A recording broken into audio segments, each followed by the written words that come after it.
Both types of sports with Schoode Tor. Football discussion on the internet. Well, this is a change of scenery. I didn't think I was going to be up here for another 6 days, Gigantor. Oh, boy. You know what they say about doing a show and building an audience, Tor? Like, the most important part is not like your production or your guests or even your topicality. It's setting a schedule to which your listeners and your viewers know they can find you. And I don't think that changing the day of the show and then changing the time 3 times and then having a what appeared to be an EMP cyber attack go off in Oakton, Virginia, is doing anything to help us grow the audience of both types of sports. And so for that, I apologize, but we are here. Thank you for being flexible today, Radio's Gigantor. Of course, I would say it shows the commitment of the program to still talk football on the internet, even with all the possible interference for the original scheduled program. Like, it took me so much time and effort to get my upload speeds at home up to where I felt really comfortable doing the show there. He had some stuff at his radio station today that he had to take care of. So we got a late text saying he's going to have to move his time, but Tor and I were going to make it work. And sitting down in my basement in front of my setup, and I fucking hit the countdown, and it gets to 58 seconds, and all the power for 16 miles just goes out. And there's more to the story, but let's start the show first. It is both types of sports. Thank you if you are watching live for being patient. If not, what are you doing? Go to youtube.com/Chad Duke Show. Make sure you turn on your notifications. And if you are watching now, our numbers do go up each and every week, which I'm excited about. Consider just clicking subscribe. It's free. You can become a member too if you want, but at least make sure you're subscribed to this particular channel. I'm Chad. That's Tor. Sal's will not be with us today, as he was only available for a half an hour window, and then my power went off right as we were starting the show, deader than Dellinger. I don't know what to tell you, Tor. For those people that aren't in the Washington, D.C. and surrounding metropolitan area, it is the hottest day of the year today. And my house so instantaneously became unbearable to be in with the air conditioner out. And then Sal's window closed. And I said, well, do I drive up to the studio and try to make it work up there? And you said, let's do a show anyway. And that is where we are at. So that kind of brings everybody up to speed as to all what the bullshit that was going on in my neighborhood was. Yeah. As someone who's been dealing with maybe the loveliest end of summer weather that I've ever experienced this past week, I could be flexible to someone dealing with what is just hot as balls Northern Virginia air, which is it's different. It's hotter. It's more humid. I came up to Jersey and everyone said, oh, it's a swamp too. It's a swamp. It's humid. It's not even close. All this big talk from everybody in New Jersey. Big talk about how hot it gets and how humid it gets. It hasn't even touched half of the hottest days in Virginia that I've experienced. It's unbelievable. And then nobody cares, but where my studio is in Fairfax, and they're ripping Main Street up as they appear to do every 9 days. And so I knew that. So I took 66 to get out of that. And then before that even happened, the fucking power outage, I'm driving out of my neighborhood and there's cars stacked up like cordwood. I'm like, what is going on? Like, I live in a slow neighborhood. A giant power cable was just draped out of what is probably the only fucking way to get out of my neighborhood, and everyone's screaming and yelling, and the Dominion guys are there, and a fire truck, a hook and ladder truck is pulling up. And so I got to drive 3 miles out of my way to get out the back ass of my neighborhood. And then in Fairfax, everything's all fucked up. So all these delivery trucks are jamming up the lanes, and there's no place to park because it's hot as balls. You know how it is here. There's only one shaded parking lot. It's completely full. So many Indian dudes just sitting in their cars staring at me, trying to like do that Austin Powers fucking 80-point turn to get out of the parking garage with my big ass truck. So shoot, it's a mess again. There's some parade. They're blocked off the parking garage. I don't know. I mean, I've never seen a downtown area get as congested as quickly as Fairfax can. At least Georgetown is successful, you know, like at least Arlington and Old Town Alexandria, like they turn a profit. Nobody can make money here. All right. But that doesn't matter. So Sal's will not be here, but Tor and I are committed to talking about football on the internet because that kind of thing is rare. Like there's not a lot of times you can log on to the internet and be able to talk football. So we're going to do that for you for the next whatever the fuck. All right. Travis Litch, $1.99. Thank you so much. How addicted is Tor to pork roll now? By Taylor Ham and Egg guy up there, Gigantor? Yeah. I guess I'm technically in Taylor Ham country. It's pretty good. I've enjoyed it. I enjoy the if you can slice the circular Taylor Ham pork roll into the nice quadrants like you would a fried bologna. That's my cup of tea with it. It's pretty good. I've just been the chicken cutlet sandwiches are they're too impressive, but I've never thought I would say this. At times, too much mozzarella cheese on the chicken cutlet sandwich. I'm going to pretend you didn't say that. What on earth are you talking about? They are loading up as much cheese on these sandwiches as thick as the chicken cutlet itself. So, I'm more preferential to the chicken cutlet than the cheese. I just want it as an accent piece, but it's basically two entrees, one being the chicken cutlet itself, the other being the massive slab of mozzarella on top of it. Wow. I gotta be honest, Tor, did not see this coming from you that your first gripe on the show today was going to be at it. Although, if I'm being 100% honest, you know that I feel that way about pizza. I feel like lesser pizzas cheese the shit or cheese it up, as Othman Boucherab would call it from Domino's in special order. And that's a sign of an inferior dough, an inferior sauce and ingredients, is they think that they just dump on the cheese that will obfuscate some lesser points. So as obnoxious as your comments were initially to my ears, I could actually see a route as to where they make sense. The hot pastrami sandwiches are just phenomenal. That's been the coup de grace so far up here. It's spectacular. The spicy brown mustard, the rye bread, and mustard, and the big cup of pickles. They never skimp on it, which I love. I just had one last night. It was so filthy, so delicious. Have you been able to have sex with a woman while watching TV and enjoying a nice pastrami sandwich yet? Because that will be the real proof that you've become a New Yorker. Lori Wagner, $25 super chat. Thank you so much. Thanks for making this work today. It's appreciated. No problem, Lori. It is the least we can do. We have a shitload of stuff to get to on the show today, Gigantor. They still have not named, as of broadcast, a starting quarterback in Pittsburgh. And it looks like a real nice case of Russian roulette. One of the best offensive players on the Rams is being sacrificed to the special team gods. Not sure about that. Tor and I are affinity for running backs, and one of the biggest names the past 5 years just got signed by the Cowboys.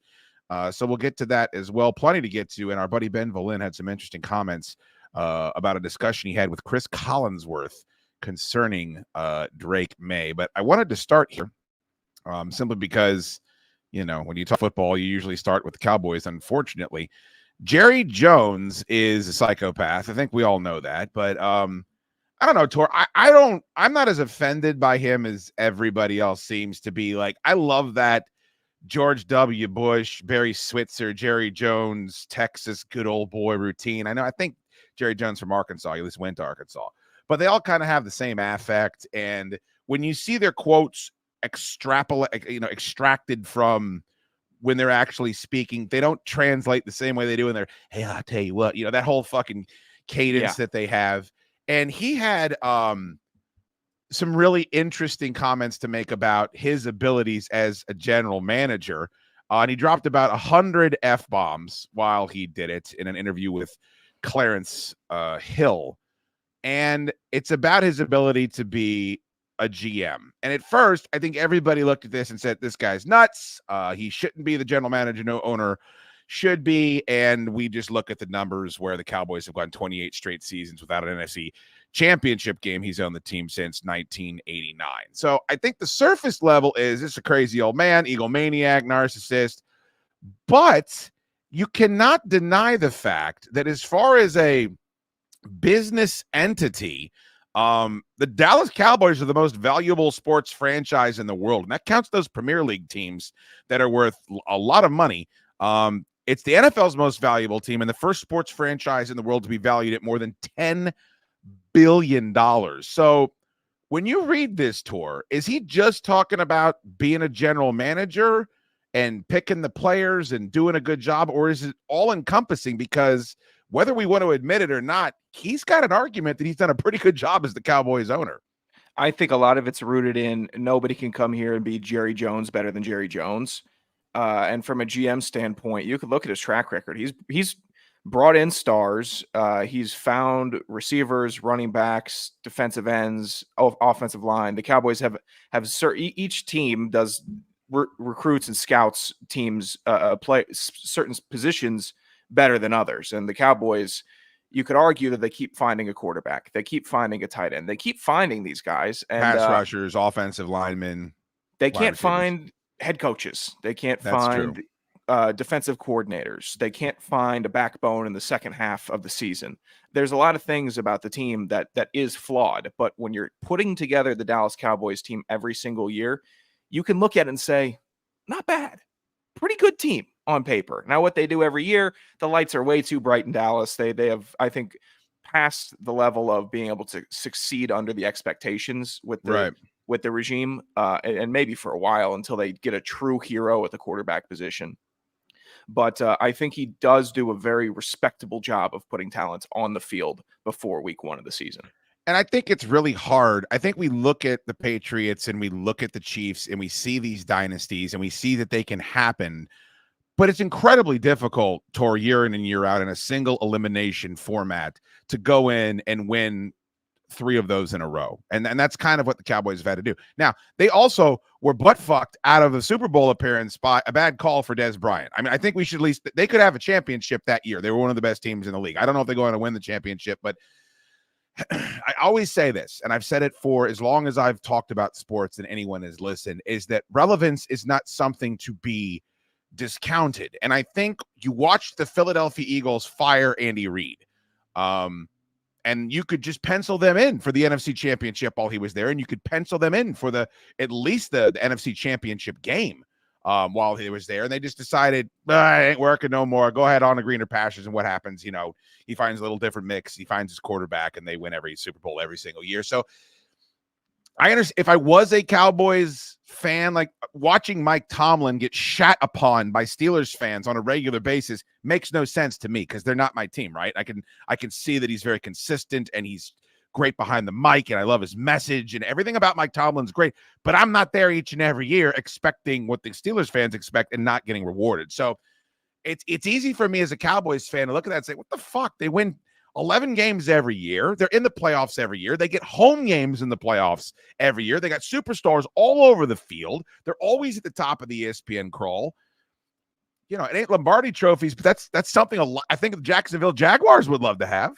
Yeah, the relevance factor is key. And I think for fans, when they start lashing out, is when the baseline respect for a franchise is thrown out the door. It's showing up to work and knowing that your team stinks and showing up to work, or they had a crucial loss, they made a dumb decision, whatever it is. You want to be able to be the guy that's like, oh, he's a Packers fan. Yeah, he's got it good. You want to be the fan that has it good. People know you have it good.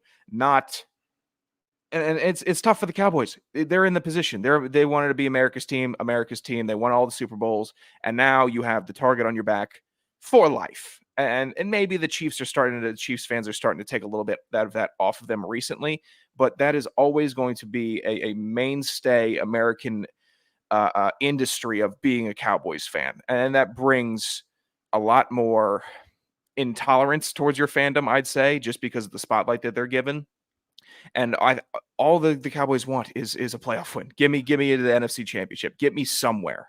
Are they given? Hold on a second. Let me stop you there because I don't like the Cowboys, and I think we spend too much time talking about them.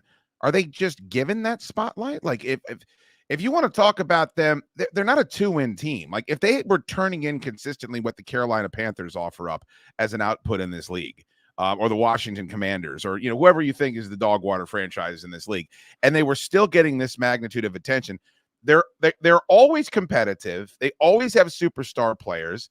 Now, whether or not Jerry Jones is sitting there in some Machiavellian effort to keep them in the top of the news cycle and drawing out the CeeDee Lamb contract and drawing out the Dak Prescott contract, I think that's shitty. If he's doing that in an effort to promote as in sacrificing what is healthy and good for the team, but CeeDee Lamb's there.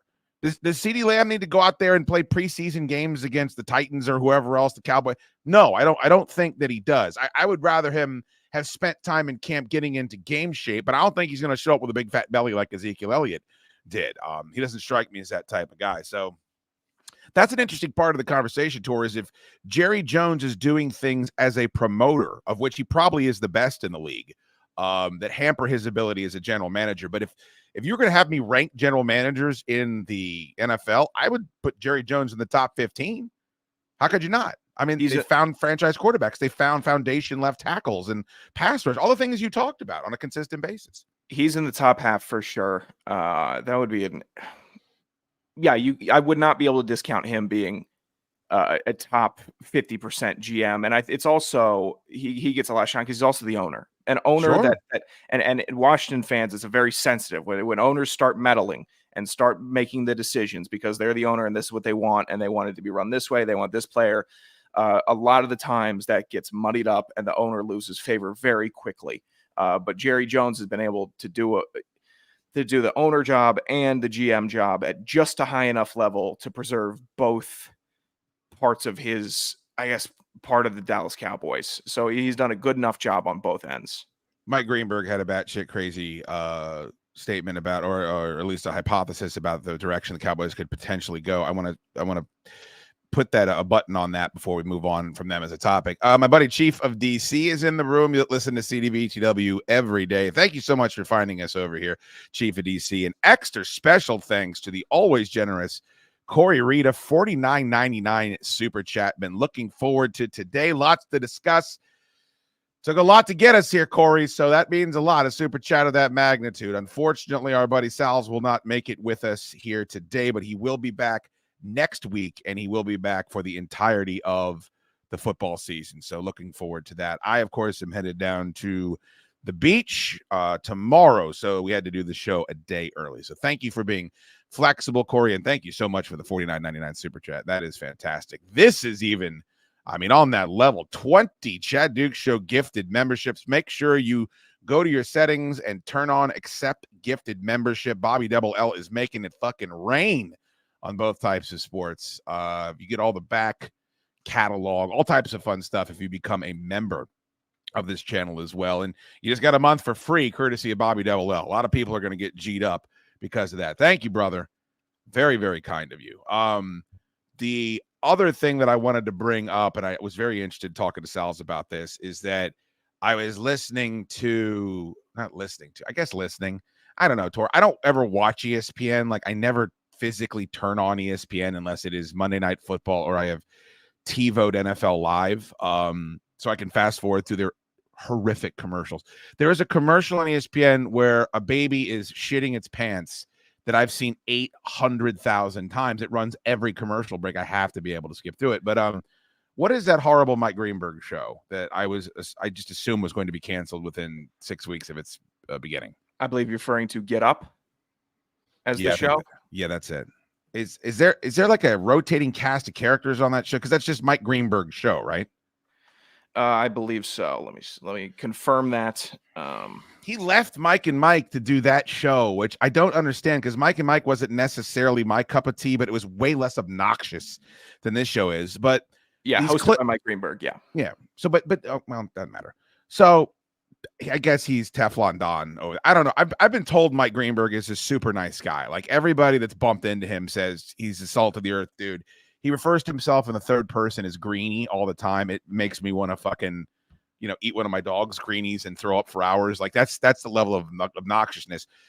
But they do the bit where they put all the clips up on YouTube, so you don't have to watch the whole show. You can just say, okay, here they are talking about X, Y, and Z. Do you consume the media that way, or do you sit down and watch these shows tape to tape? I prefer segmented during the week, but if there's a big game that I'm going to watch, I'll watch a good amount of the pregame coverage, just because, there's a good amount of hate watching and seeing how they're covering this. Oh, this host stinks. Why is he on the panel? Why is she asking this question? So I do a lot of spite watching there, but I will watch a good amount of programming before a game kicks off. Yeah. So there was a clip of that Get Up show, and they were having... It was some radio host on who had spoken to Deion Sanders. Harry Douglas, former Falcons legend. Yeah. There you go. No file. I apologize. And Titans legend. No file. Apologize. I'm sure he's doing much better than I am, so I'm sure he has no file on me either.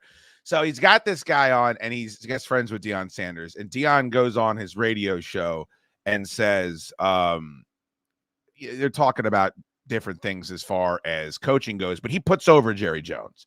He says Jerry Jones is great. He gets a bum rap. I'm paraphrasing.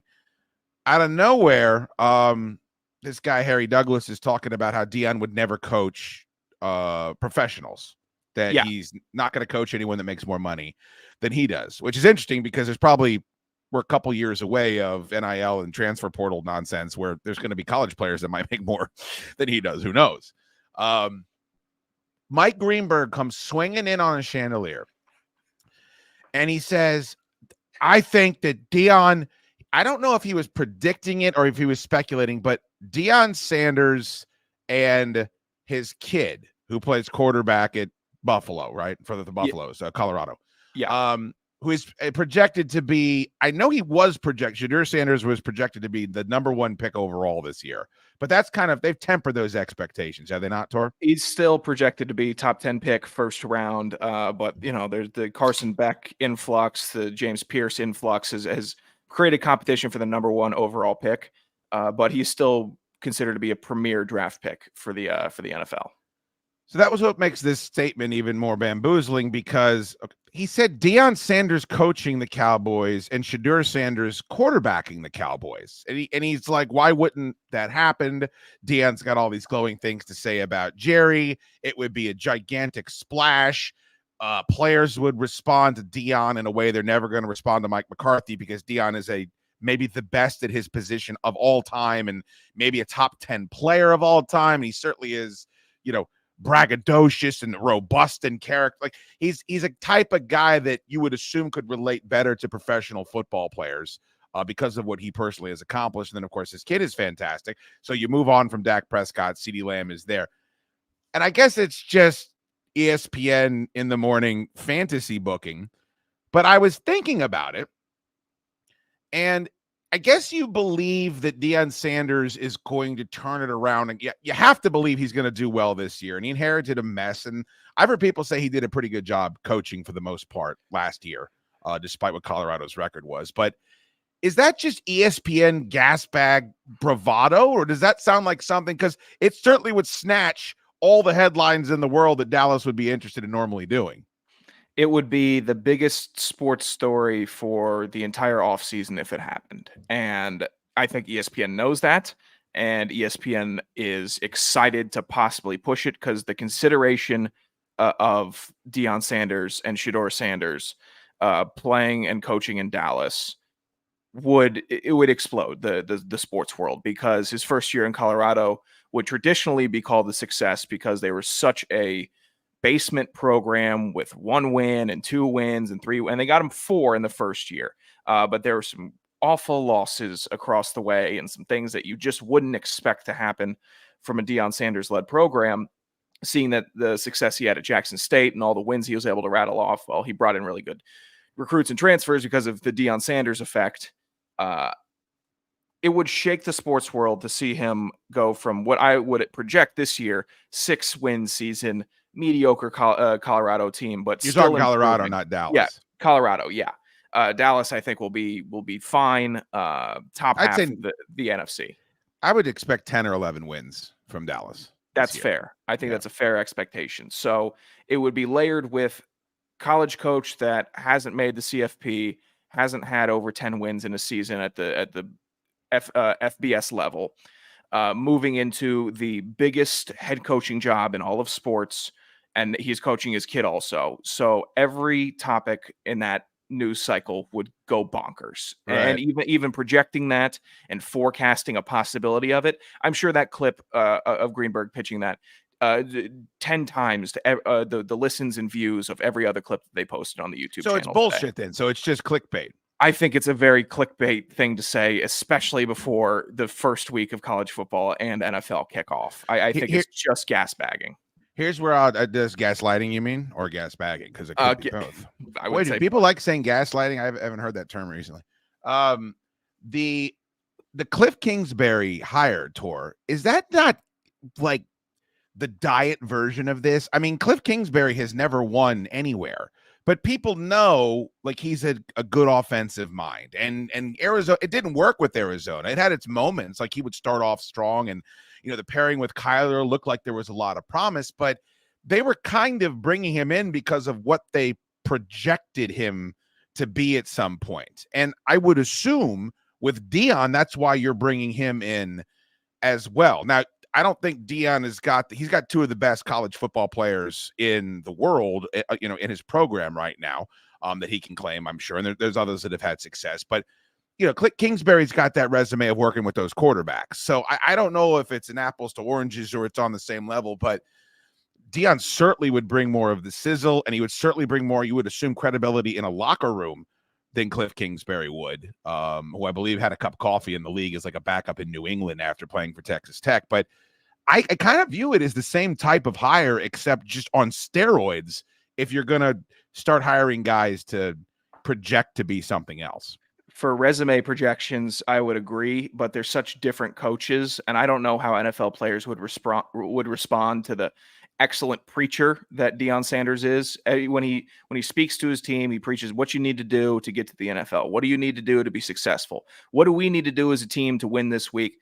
Every meeting is a soundbite and gets me fired up personally, as if I was in that meeting. So I am a fan of his teachings when it comes to football and life in that sense. But if you're dealing with NFL players, I don't know if that reception is as strong as winning, cohesiveness, and Right. and a true structure to the team's program and outlook. Has there ever been an all-time great? And let's just keep it to football because everybody always brings up Michael Jordan. But has there ever been an all-time great player that has transitioned to being an all-time great head coach?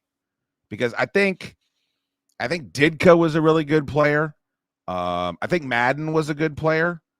But I don't know that they were ever considered the top of their position, maybe one of the greatest of all time. But go down the list. Jerry Rice, Joe Montana. I think there's a reason Peyton Manning has not showed any interest in coaching, except for, going down there with his family and doing his camp every year, which, by the way, that's a really impressive event. Like, I don't know if this show will ever be something, but rather than go to like a fucking game, I would like to go to that Manning camp and see all those kids, like those three guys, and then that whole. I mean, there's thousands of people at that thing. I always love watching the highlights of them speaking to it. You ever spent some time like watching some of the footage from those camps they hold each off season? I recall one of my a quarterback that I played with in youth football went to the Peyton Manning Passing Academy or the Manning Passing Camp, and he came back. He just said it was unbelievable, man. It's unbelievable. He They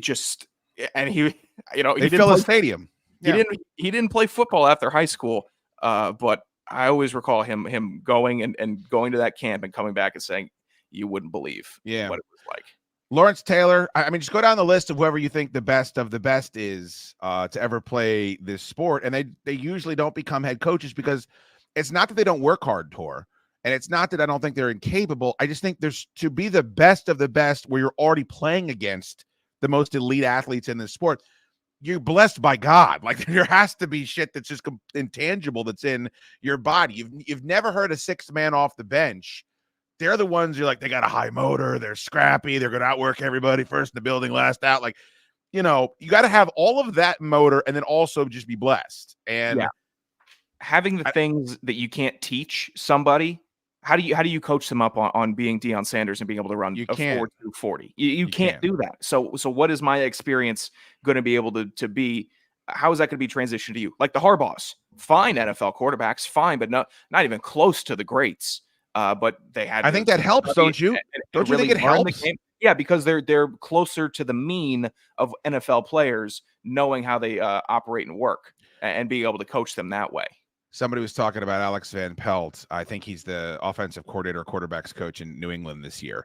And the way they described him was, it's like this tubby guy with no athletic ability that lasted for 11 seasons in the NFL. And you think about that, you're like, well, that's kind of a mean fucking way to put that. But it's, who do you think is going to know more about what you need to do to find success? That or laser, rocket arm, dreamboat, head full of hair, banging every fucking 10. I don't know if Justin Herbert's doing all those things, but I bet Alex Van Pelt can teach me more about trying to become a quarterback than Justin Herbert can. No disrespect. Yeah, you can't just say, just throw it 70 yards. Just throw it 70 yards in a bucket.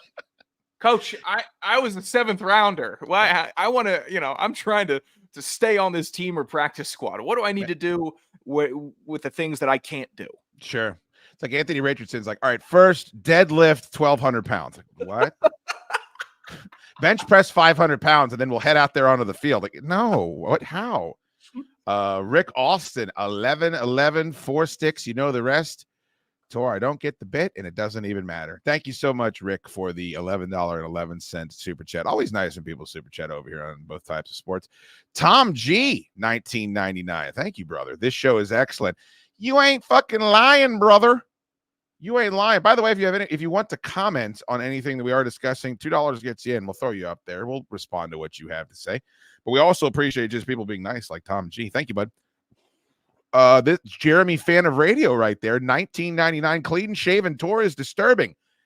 Bingo bango.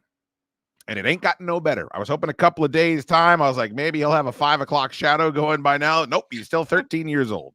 Yeah, it sucks. It's really bad. And I'll actually go walk to the market, get my eggs and get my bacon and my corned beef hash, and I'll be walking back like, this is good. You're on a health kick. And then I find myself my chin up. I'm like, who do you think you are? Tuck your head down and pull the brim down so no one sees you. Do you see a lot of women like putting their keys through their fingers and walking like that when they see you come, when you see you walking down the street? It'd be closer to them extending their arms so they could help me across the street, figuring that I am just a mutated 10-year-old. Oh, God. Tor shaved off his soul patch. Get your rape whistles out, ladies. No. Make sure the pepper spray is attached to the keychain. All right. I'm sure in another couple days, Tor, you'll go back to looking like an adult. I'm sure it's going to happen. You're being funny. It's going to take a month, maybe 2. Jason from Connecticut, $9.99 super chat says, thanks, Bobby. Yeah, Bobby Double L. I see lots of people that were blessed with a membership from Bobby Double L. So thank you to him. Make sure you have accept gifted memberships turned on, baby, because you might just get one. People are very generous in here. All right, Tor, I guess Russell Wilson and Justin Fields had a touchdown in the final Pittsburgh Steelers preseason game, which doesn't sound like much, but it's a really big deal because I think they'd mustered anywhere from 13 to 15 points total in the preseason up until that point. And they asked Mike Tomlin, who has not named a starter yet, when he would do that or if he was going to do that. This was his comments after the game. Again, we just needed results that are indicative of how we've worked, and so they were able to put together a scoring drive and really just provide an opportunity to get Justin in there sooner, and so that's why we did it. Are you ready to anoint him as your starter? We'll make a decision at the end of our work week this upcoming week. We have 3 days of Steelers versus Steelers work, and why not do it then and kind of, minimize. First of all, how great is that? That is such a Tomlin line. Steelers versus Steelers work. Tomlin look a little jacked this year. He looks like he put on some. I thought he always looked kind of jacked, didn't he? There were some years where his face looked a little bit slimmer, but it looks like he's got under the bench. Big chest going on. He's a good looking dude. I like when he wears those. He's got a special pair of shades that I always really appreciate whenever he puts them on. I spent a lot of time looking at Mike Tomlin. Steelers work, and why not do it then and kind of, minimizes the Steelers versus Steelers work when we start making decisions prior to the completion of that. We've got ample time to prepare for Atlanta. Not really. Make whatever decisions or announcements regarding divisional labor or pecking orders and so forth. And so we'll do it at the end of the work week. Okay. End of the work week, I'm guessing he means Friday. This is a sticky wicket tour. And I was watching the Rich Eisen show discuss this. And one of his cabal of narrow duels on his show speculated as to, would Kenny Pickett be able to beat both of these Jagaloons out for the starting position? Because it's very clear that nobody has run away in this competition, correct? Like, you would have assumed Russell Wilson was going to start and they're going to work on Justin Fields, but neither one of them have looked good. Russell Wilson got dinged. Do you think that because Kenny Pickett was very vocal in his desire to get out of town, and it sounded like he was being somewhat petulant, and the Steelers certainly soured on him. They do not like trading away first-round picks and giving up on guys. That's kind of the antithesis of what they're all about. Do you think Kenny Pickett would have been able to beat out these guys in this system this year? No shot. I think Kenny Pickett he will be a fine backup quarterback for teams. He'll probably get another starting shot after for a 14 game stretch in a season after the one goes down, wherever he ends up. But I saw enough of Kenny Pickett last season. He had ample opportunities to show me that he can matriculate the ball down the field in a proper quarterback way. He doesn't do it. He does crazy things in the pocket. And you could say Russell Wilson, Justin Fields do crazy things in the pocket. I would say Russell Wilson sometimes apathetic with his decisions, and Justin Fields inaccurate at times. Kenny Pickett looks to be a crazy person when he's dropping back, and it never when the ball's coming out of his hands, it never looks like he has full control of where it's going, ever. If Justin Fields gets a hold of one, and it's actually a good throw, it's hitting the guy in the chest at a good velocity where you want it. Now that's about a 50-50 shot. Pickett, it looks like he's always scrambling, always confused. I don't think he beats out either of these guys. It sounds like you're describing Justin Fields to me. I mean, I'll crib a line from the great Jeff Hedges and say he's been playing like a wackadoo this entire. I mean, he looks exactly like he did in Chicago, where you're scratching your head, like what your decision-making process is off. You're pulling the ball down too quickly. You're running the ball too much. I feel like there's a lot of that going on with him still. And then Wilson can't beat him out cleanly. I despite all that happening, I think it's more likely now, Tor, preseason don't mean much, I don't think, in Pittsburgh as far as the way they project their team, but there's only one play here. You can't start Justin Fields over Russell Wilson and have Justin. You can't do it, because if it doesn't work out, which it's not, how are you going to go back to Russell Wilson, who is an MVP and a Super Bowl champion, and you know, the Denver's picking up his entire. You can go from Russell Wilson to Justin Fields. Yeah. Like that makes sense. It's not only us, not that should matter, but to the rest of that fucking locker room. The second you start Justin Fields and then go to Russell Wilson, because you've already let everybody know Russell Wilson's washed and he can't play, you're sending up the bat signal that it's over, Johnny. And so that's why I don't know why they're holding on to this. Like, they have to start Russell Wilson the first, I'd say, 2 or 3 weeks of the season. And if he's ghastly, then you go to Fields, see what you have. And then this experiment didn't end up costing you that much. I think it was, who was on the show with us? He actually said, it was Warren Sharp. And he said, these guys didn't cost you nothing. And sometimes you get what you pay for. And I think that's more likely to be what the case is. But would you agree that going from Wilson to Fields much more logical than the vice versa? It fits all sections of the narrative. It fits veteran to young player narrative. It fits money invested narrative. And it also fits bad to possibly good narrative for the fans and the players. So a lot of narratives there, brother. That's the only way it should play out. Starting Fields would be exciting. You would be excited for the first 3, fresh new start, fun player, exciting player.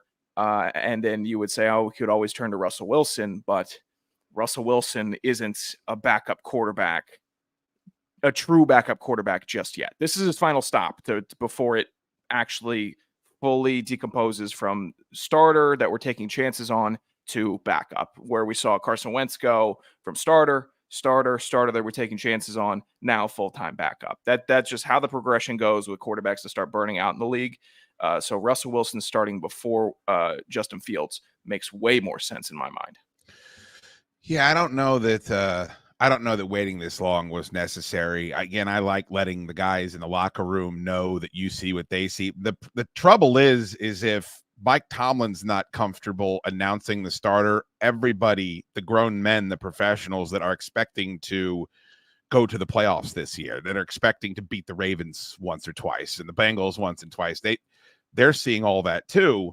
And I don't know what type of message that projects. The only reason why I wouldn't be is the Steelers are probably the team where I would be the least nervous about this out of any franchise, because they had such shitty quarterbacking play last year. And really, even the last couple of years with Ben Roethlisberger, I mean, they've won and played defense and ran the football and just do what the Steelers do long enough where I think they have enough faith in themselves if TJ Watt is healthy that they're going to be able to go out there and compete in their division no matter what. But I don't know. It sends a message if they don't know who the starting quarterback is with both those guys on this roster. You always want to be able to have a quarterback that the team can rally behind. I guess the quarterback that the team is rallying behind on the Steelers is TJ Watt or somebody else on the defense. That's how it would have to shake out. Saying, okay, TJ is going to get us a couple sacks and a forced fumble. He's going to get us an extra drive this game, opposed to, all right, Russell, what do you have for us in the second half? So that he is, I think, emerged as the heartbeat for that team. I always prefer it to be a quarterback because they touch the ball every play. They run the offense, most important position on the team. But if it's Pittsburgh, I always give them a little bit of extra slack because they prove year in and year out to get wins when they shouldn't get wins with a team that is worse than they should be. The one thing that I would be curious to is if those guys showed out better in training camp tour, are they more aggressively pursuing Brandon Ayuk? Is there something in them that says, why would we go out and do this? We don't know if we're going to have a guy in the next 3 years that can throw to this motherfucker. So I don't know. That's just speculative on my case. It's very possible. Don't want to burn all that money on something we're never going to be able to use. So these stats are interesting. If you would look from 2019 to 2022 Gigantor, I think you'd probably say what I'd say, like that's one of the best running backs in the National Football League, right? I would say so. And then you get to 2023 and you're like, well, what in the fuck happened? Did this guy turn 34? No, he didn't. This is Dalvin Cook's numbers for his career. And you could just pencil him in for right around 1,200 yards and 8 to 10 touchdowns virtually every year. He's also going to catch balls for you. You can get him in there for 30, 35 receptions as well. He goes to the Jets in a bad year and the wheels completely fall off. I believe he ended up with the Ravens, and I think he actually had a decent couple of plays for them in the postseason, if I do recall. But Dalvin Cook has signed with the Dallas Cowboys, and I saw some back and forth where they were going to give him a practice squad deal, but he wanted to be on the main roster and he wanted to contribute. And he's 29, Tor. He just turned 29 in August. So, no one's really worried about Derrick Henry at 30, but 29 is kind of where the wheels come off for running backs.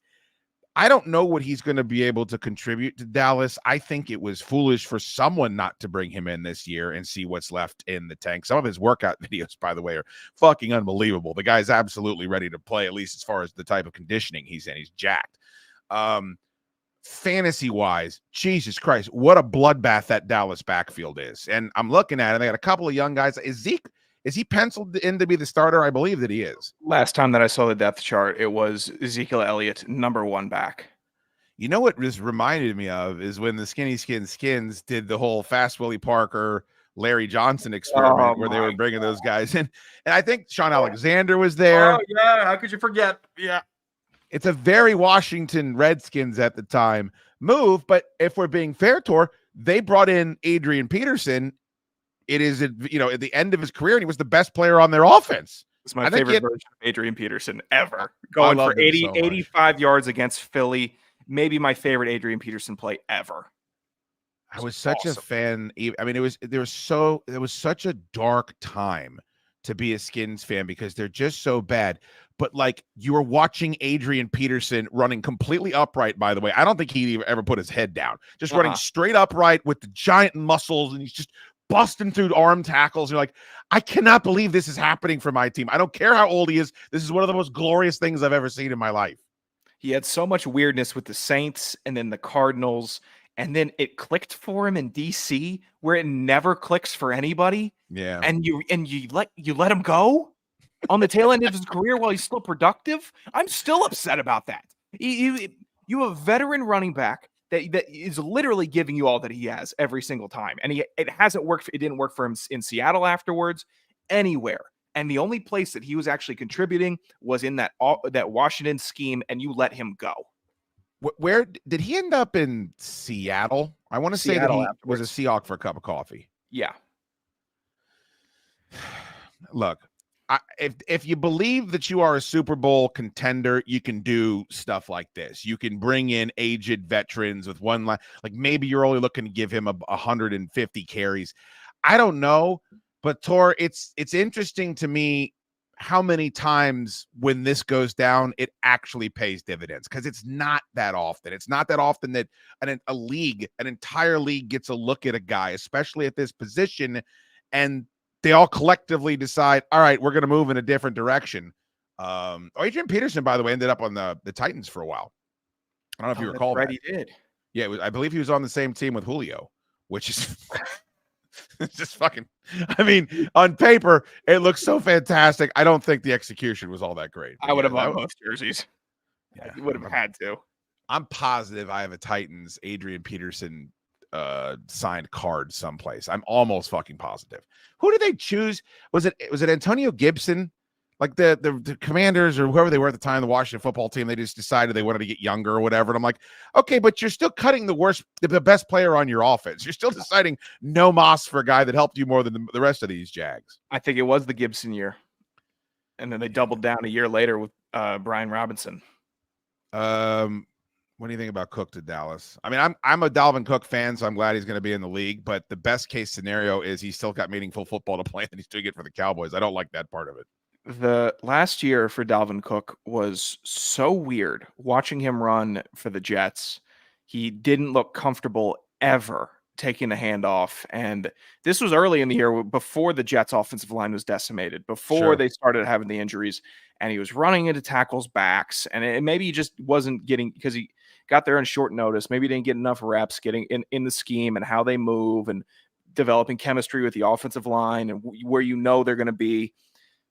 It was such an odd fall off from a guy a year before that was partaking in one of the best comebacks ever in NFL history, where the Vikings came back against the Matt Ryan-led Colts with like a 30-point deficit. That one still hurt. I wasn't even a Colts fan, but I was still pissed because, of course, he did it again. But he had huge plays that year. He was still getting yards. He was still effective, had burst. And then in an instant, it looked like he was the oldest running back in the league. Are you angry about this? Are you angry about the fact that that's the Shootster? He's the best. I told you, man. I put my arm around him, and it felt like I was putting my arm around a bundle of rebar. I've never felt muscle like that in my life. He's got shoulder muscles on his shoulder muscles, and in a loose long sleeve, you can still see all the definition. How impressive is that? He was a super nice dude too, man. I was, and it was right after I interviewed Alex Smith, so it's like both these dream boats are like carved out of iron. I'm like, oh man. All right, here it is. Jesus Christ. I mean, here's what the NFL should figure out. If they want a story to break, all they need to do is get Schoode and Gigantor to talk about it. Steelers just announced Wilson as the starter. And you know what? If things had gone as we planned today, it would have happened exactly as the show ended. God damn, that is such a great point. It would have happened immediately. If we didn't have the technical difficulties, it would have, the second we were off the air, they would have announced it, because we were going to do this segment with Sal's regardless. Yeah. Oh, boy. Well, I mean, I guess that's the right move. We look good because we both said that's what needed to happen. Rings true. I don't have to walk anything back like any of these other jerk offs. See if you can confirm that. All I'm seeing is that Bailey Zappi is going to sign with the Chiefs. We're all very worried about Bailey Zappi. Where he's ended up. I got it from ESPN announcements, so yeah, hoping this is secondary confirmation. Oh boy, no, it's right here. Take a look. Yoink, yoink. Steelers name Russell Wilson as starting QB at NFL. You got to. That's the only move you got. And by the way, you can shit on them all you want. He's better than what Kenny Pickett was last year, or Mitch Trubisky, or Mason Rudolph, or whatever. You know, you give this dude a shot with a running game. Now, Jalen Warren's still dinged, right? Is he going to miss extended time? It looked like he was going to be out for the preseason. Let me check in on his. Yeah, double check. There's so many guys that, like, because I know DeAndre Hopkins, he missed. I don't know how much it's supposed to go into the regular season. Hollywood Brown, it's another dude. All right, very good. So Russell Wilson starts right after we told you that it was going to break as soon as we talked about it, and it fucking did. All right, what else? Oh, I got the Kyren Williams story, and then I got the this is something. God damn it! Remind me to bring this up with Sal's tour. The quarterback class of 2022 is a goddamn bloodbath. The only 2 draft picks that are still on their original teams are Skylar Thompson, who went in the 7th round to the Dolphins, and Brock Purdy, who, as we know, is Mr. Irrelevant. You're talking Malik Willis has been traded. Kenny Pickett has been traded. Desmond Ridder was traded and fucking released. Sam Howell traded in the offseason. Bailey Zappi now. Go down the list. Bloodbath at the quarterback position from 2022. I always wonder this, Tor. They're so starved. They're so thirsty for quarterbacks in this league. I wonder when they see a massacre like this, if it ever gives them pause to doing what they did this year, which is just overdrafting guys and trading up and reaching and desperately clawing at trying to get a QB. I'll one-up you with the 2021 quarterback draft class in a moment. Warren said on Monday he expects to be ready for week 1. So okay, that's not bad. Against your boys, I believe. Yeah, that'll be good. Seeing him take a screen, 75 yards, touchdown, Pittsburgh. Yeah, but 2021, I would say equally as bad of a quarterback class. Obviously, Trevor Lawrence, but then you follow it: Zach Wilson, Trey Lance, Justin Fields, Mac Jones, Kyle Trask, Kellen Mond, Davis Mills. So wow. So remember RG3? Everybody's baby face now said Kellen Mond looked like the best quarterback in camp for the Minnesota Vikings.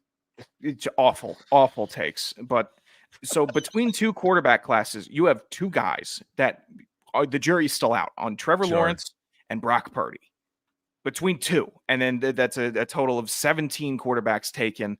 That was 2 very depraved years for any teams with bad picks and bad seasons.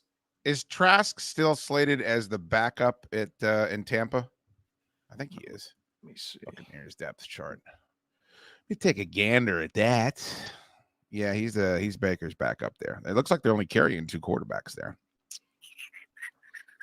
I do not know what to expect from the Buccaneers. I really, really don't. I do think it absolutely benefits them greatly that the entire offseason, the spotlight has been on the Falcons from tape to tape. They were even able to quietly re-sign Baker Mayfield. It was a blip on the radar because of all the other quarterbacks that were getting such gonzo fucking magic show money this offseason. I hate that the Bucs are just quietly building while Atlanta is the dumpster fire in the spotlight. But they're not a dumpster fire. Oh, they had a fantastic week last week. They've been loading that dumpster up with old oil containers, and we're just waiting for a junkie to drop a match in it. But the Bucs, Rick Stroud tweeted this out earlier this week, and it started making its rounds afterwards. The Bucs already reached their 53-man player limit, and all of their 2024 draft picks made it in. In fact, 22 of the 23 players that they've drafted over the past 3 years are on team, and 26 of the 30 selected over the last 4 years made it.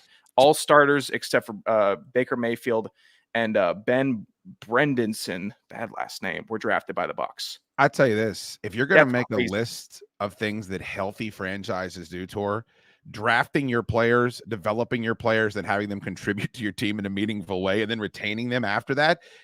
Is that 1 and 1A? I mean, what else could be more important than doing that?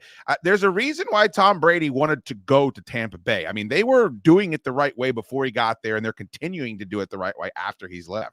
I mean, you just don't see that. You see teams bail out of their 7th round pick. You see teams bail out of their 6th round. Oh, we missed. Tampa Bay is drafting these guys with caution, and they are drafting these guys with care, knowing what they can do. It tells of a very deep and resourceful scouting department that knows exactly the player they're getting and if they will be a fit for the team. Did you see how many Commanders draft picks got cut at the cut down period? I think they kept 2 of all the players they drafted. Another round pick gone. Yeah, I gotcha. And I would say that this past year's draft superseded in talent any of the Ron years when they were just grasping at straws. This was a decent draft so far on paper. The Chase Young pick is going to go down as, I mean, a tragedy. It's just, there's no defending it. All right, so real quick, Ben Volin, who was on the show a couple of weeks ago, spoke to Chris Collinsworth. I thought this was interesting. He's going to have the game for the Patriots game. Quote, if it's truly a competition, Drake Maye won. I don't think anybody can dispute that. But if I own the Patriots, if I own them, I'm looking at this as a 3 to 5 year decision. You have to keep Maye healthy, and you have to develop him the right way. I probably don't want him starting on opening day, even though I think he gives them the best chance to win.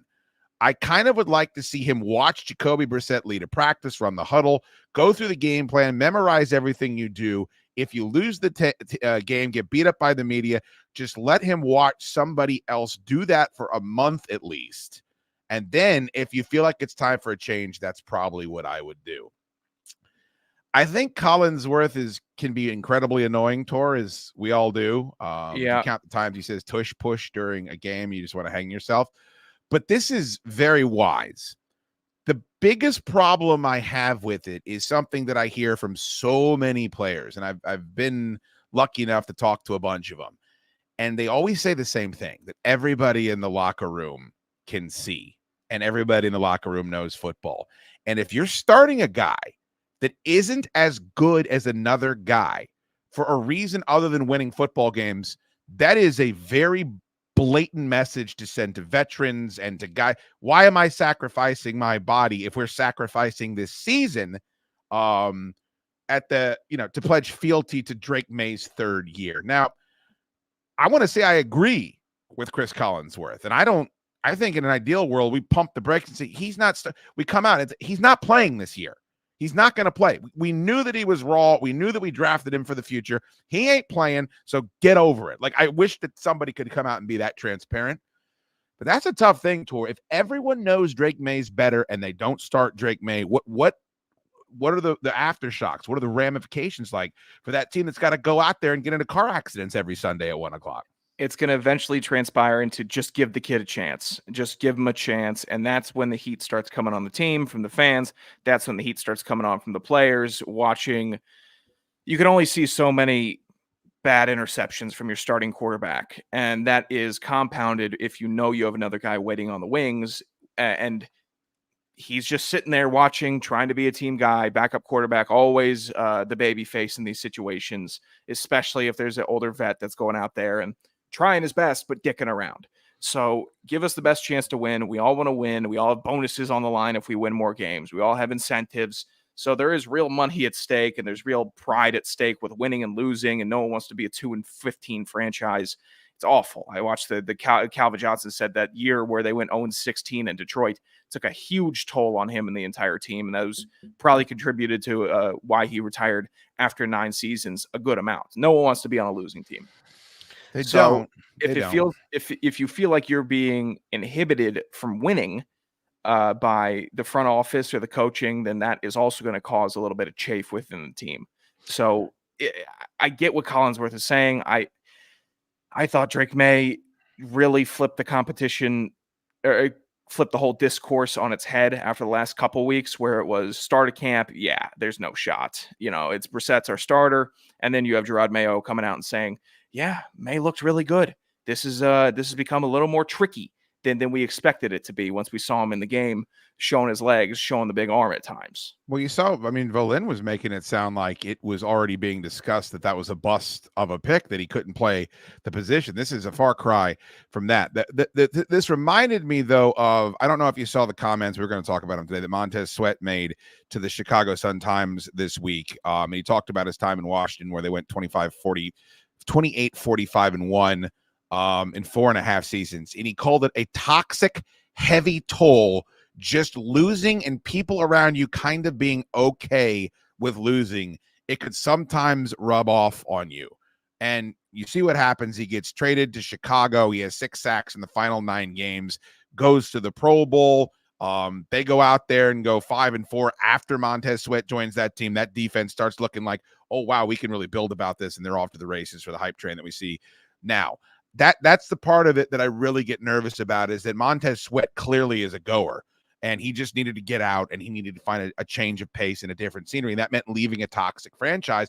And if you're starting guys that aren't as good for reasons beyond let's win games, fine. Maybe that's what's best for business, but it affects those other dudes in the locker room that like Montez Sweat. So it reminded me of those 2 cases reminded me of each other.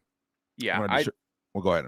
Oh, I'd say that Washington had a different weird toxicity where it felt like the whole team and the staff was preoccupied with something other than football, which will create toxicity. Like the name change and finding a new stadium They were fucking new owner. They're always preoccupied. And if you're a player and your job is to play and you're just trying to play, and every time that you're getting ready for a game, it's something that you're getting asked about anything but playing the game. You're getting asked, you're every meeting, every news thing is anything but the performance on the field. That takes a toll. I can see how the last 4 years in Washington would be that environment to a T. Did you see that they're tearing down the old Sean Taylor statue that they put up, the horrendous one? They're going to put up a new one. I mean, really, make the mistake and move on. That's what I like. It's okay if you make a mistake, but then there comes time to correct it after you make the mistake. If you were on Redskins Twitter that day, you were having I was not. It was a field I say day. the fuck. They're not fans of mine.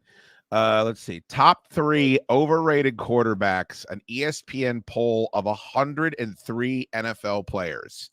Josh Allen got 11 votes. Number 1 vote getter.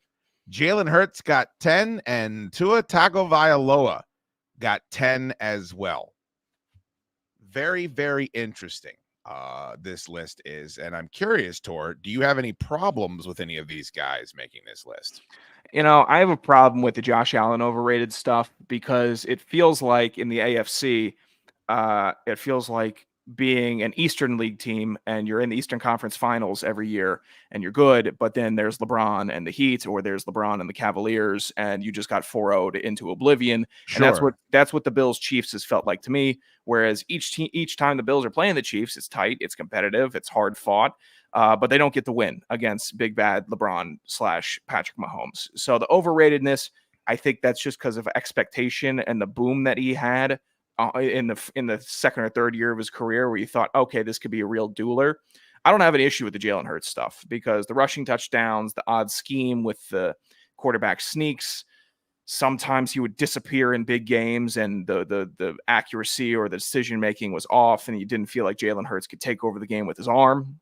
So the overratedness, and especially the loudness from the Philly fans, definitely puts that into perspective for me. I'm okay with that. And then Tua, I think, has been appropriately criticized and appropriately received positive attention throughout his career. When he does something good, then it's Tua time. If he does something bad, all right, get Tua off the field. He can't stay on the field. Well, this is recency bias, I think, for all of these guys. Here's the big problem that I have, Tor. Josh Allen accounted for 44 touchdowns last year. You can't be overrated if you scored 44 touchdowns. You just can't. That's more than some teams, I'm sure, had last season. So I understand, like, the last impression we have of these 3 cats is that the fucking Philadelphia Eagles had a swan dive like I've never seen. The Dolphins were tearing up the league for 10 weeks and then went on to, miss the playoffs. You have the Bills at home. You finally get the worst Chiefs team you've ever played in your building, and you still piss down the side of your football pants. So I think that's what players are looking at. I don't know how Josh Allen can be the number 1 vote getter with 44 touchdowns the season before. He had some regrettable turnovers, and those turnovers stemmed from him trying to, carry the team. A lot of those deep passes, I'm trying to make a big play, which at time, if I have a quarterback that I know can make that big play, I'm okay with it. That's a trade-off if he's going to give me 44 touchdowns in a year. That's Kirk cool should be on this list. Cousins should be on this list before all these guys. I would agree. He does nothing in the playoffs. He is a intermediate route merchant. I don't know if he's going to have the deep ball anymore. I know that Josh Allen does, and if he has an open receiver down the field deep, he's more likely than not to hit him for a completion. I know that if you took away Kirk Cousins' top 2 weapons on offense, arguably top 3 weapons on offense, he would not. The consensus is for everyone with the Bills this year is, well, Josh Allen's still there, so they're making the playoffs and they're probably going to win the division. I don't think anyone has ever said that about Kirk Cousins. He's a fine quarterback, but we know he's going to keep his completion percentage high. He's not going to take risks, and he's going to continue to churn big contracts because I think that's what's important to him. He is who we think he is. We let him off the hook. All right. All right. Well, look, we had some problems. We had some issues. We had to reschedule Sal's, but look at us doing a show that a few people listen to. That's what it's all about, Gigantor, on the internet, no less. It's very fun. Thank you so much to our super chatters, Travis Ledge, Larry Wagner, Corey Rita, Bobby Double L with a 20, gifted memberships. Rick Austin, Tom G, Fan of Radio, and Jason from CT. Friendos, if you enjoy the show, you don't have to super chat, but you could like the stream. You could make sure you're subscribed on iTunes and Spotify. You can leave a 5-star review. You can make sure you're subscribed here on YouTube. You can do all those things, and those don't cost nothing. What is the next glorious sandwich you're going to be enjoying, Tor? What is the next sandwich in your future? God, that's a great question. I just, I think it's just got to be a big Italian. It's got to have the prosciutto, the salami, the ham. You know what? I'm not sure what the deal is with this. It's hard ass Italian bread where every time I bite into it, it's cutting off the top of my roof. Maybe I'll get used to it. I like it. I'm telling you, man. It's arduous. It's like when you eat too many Sour Patch Kids. You know they're going to rip up your mouth, but you just enjoy it so much. It's my by the way, I'm going to be hanging out with a big Italian this weekend, and Neil Papalaka. He's coming down to the beach. So jealous. You know that Jimmy was trying to come down to the beach, and I had to tell him, Jim, you can't come down to the beach and be around all that alcohol drinking and all that bad food and staying up late. Like, that's the last thing in the world you should do. Also, everybody in his family's in the hospital. You're not allowed, Jimmy. Take this one off.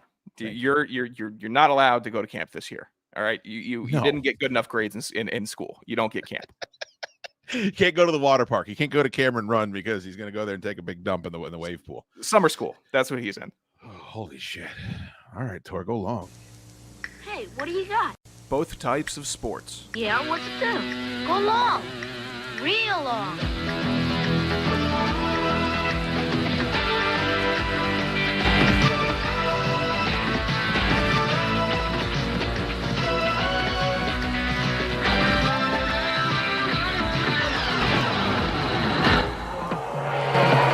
Nice toss.